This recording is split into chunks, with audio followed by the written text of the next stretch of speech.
Hey everyone! Although a lot of people are excited for the Xiaomi Mi 8, for many, it's still outside their budget. So Xiaomi is releasing the Xiaomi Mi 8 SE, which is a phone with a similar aesthetic and good features, but at half the price. But before we can take a look at what it offers, let's take it out of the box. At first, things seem a little bare bones. Under the top box, you see the phone, and under that, there's a USB-C charger and a wall adapter.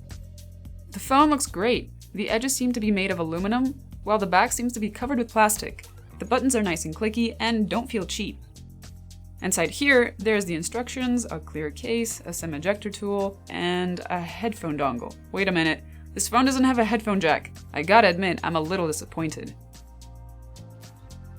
Alright, so what are the top features of the Xiaomi Mi 8 SE? The Mi 8 SE has an elegant design and it looks far from a budget or mid-range device.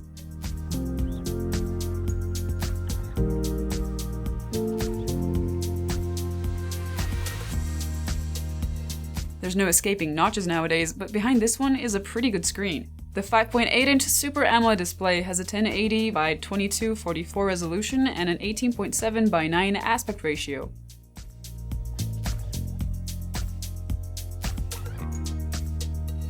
The Snapdragon 710 is a curious beast. It's easily more powerful than the Snapdragon 660 and weaker than the Snapdragon 835, the flagship chipset from last year. However, it's not much weaker. This means that gaming should be a breeze, and it also means it potentially supports a lot more functions for the camera. Which brings me to the Mi 8 SE's double camera setup. The phone has a 12 megapixel camera and a 5 megapixel one. Though it doesn't have OIS, it does support electronic stabilization. It can also shoot 4K video at 60 frames per second and 1080p video at 120 frames per second. That's almost unheard of in a budget device. Even with such a great first impression, we still need some in-depth testing to see how good the cameras are, how long the batteries last, and other quirks that the phone might offer. So if you have any questions, leave them in the comments below and subscribe so that you don't miss our full review. See you next time.